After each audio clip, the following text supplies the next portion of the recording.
नमस्कार मित्रांनो, मी महेश पाटील आणि आपल्या सर्वांच्या आवडत्या पाटील हब या यूट्यूब चॅनलवर आपले मनपूर्वक स्वागत करतो.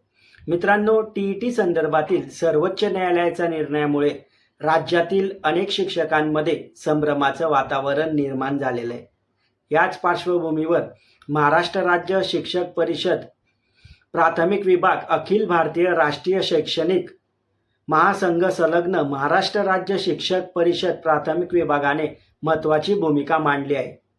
संघटनेचे प्रांत अध्यक्ष मधुकर उन्हाळे यांनी पत्रकार परिषदेत माहिती देताना सांगितलं की महाराष्ट्रामध्ये 19 जून रोजी जिल्हाधिकाऱ्यांमार्फत देशाचे पंतप्रधान आदरणीय नरेंद्र मोदी आणि केंद्रीय शिक्षण मंत्री धर्मेंद्र प्रधान यांना निवेदन देण्यात येणार आहे. मित्रांनो, याची क्लिप आपण थोडक्यात पाहू शकतोय बाजूच्या स्क्रीनवर. मित्रांनो, या निवेदनामध्ये मुख्य मागणी अशी असेल की वर्ष 2000 पूर्वी नियुक्त झालेल्या शिक्षकांना टीईटीच्या अटीतून मुक्त करण्यात यावे. तसेच महाराष्ट्रामध्ये फेब्रुवारी 2013 मध्ये शिक्षणाचा हक्क कायद्याची अंमलबजावणी सुरू झाली असल्याने ते 2013 पूर्वी नियुक्त सर्व शिक्षकांना टीईटी मधून सूट द्यावी. मित्रांनो, पुढे मधुकर उन्हाळे यांनी सांगितलं की हा उपक्रम अखिल भारतीय राष्ट्रीय शैक्षणिक महासंघाच्या वतीने देशभर राबविण्यात येणार आहे. देशातील इतर राज्यांमध्ये हा कार्यक्रम 18 जून रोजी होणार असला तरी महाराष्ट्रात विधान परिषदेच्या निवडणुकीमुळे हा कार्यक्रम 19 जून रोजी आयोजित करण्यात आला आहे. त्यामुळे मित्रांनो, त्यांच्या म्हणण्यानुसार टीईटी संदर्भातील प्रश्नांमुळे महाराष्ट्रातील जवळपास 1.5 ते 2 लाख शिक्षक प्रभावित होत आहे. याचा परिणाम त्यांच्या कुटुंबावर तसेच मानसिक स्वास्थ्यावर होत असल्याचे त्यांनी नमूद केले आहे.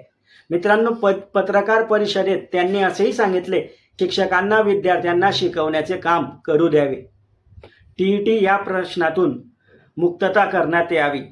शिक्षकांना शैक्षणिक कार्यावर लक्ष केंद्रित करण्याची संधी मिळावी, अशी मागणी केंद्र सरकारकडे करण्यात येणार आहे.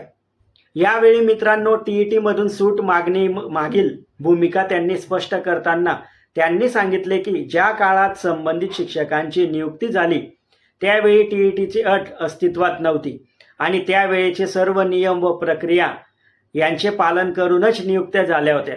त्यामुळे अनेक वर्षे सेवा बजावलेल्या शिक्षकांना पुन्हा पात्रता परीक्षा देण्यास सांगणे हे योग्य नसल्याचे त्यांनी म्हटले आहे.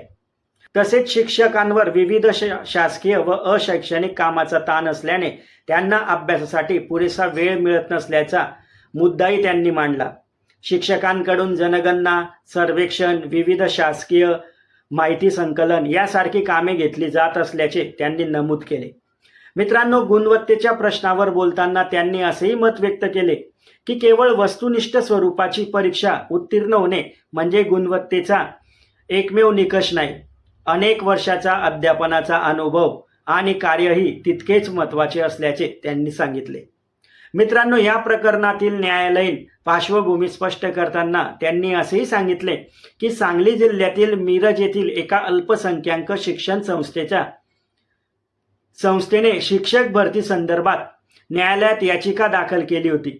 त्यानंतर हा विषय सर्वोच्च न्यायालयापर्यंत गेला आणि त्यांच्या मते मूळ प्रश्न अल्पसंख्याक संस्थांशी संबंधित असताना त्याचा परिणाम सर्व शिक्षकांवर होत असल्याची भावना शिक्षक संघटनेकडून व्यक्त करण्यात येत आहे.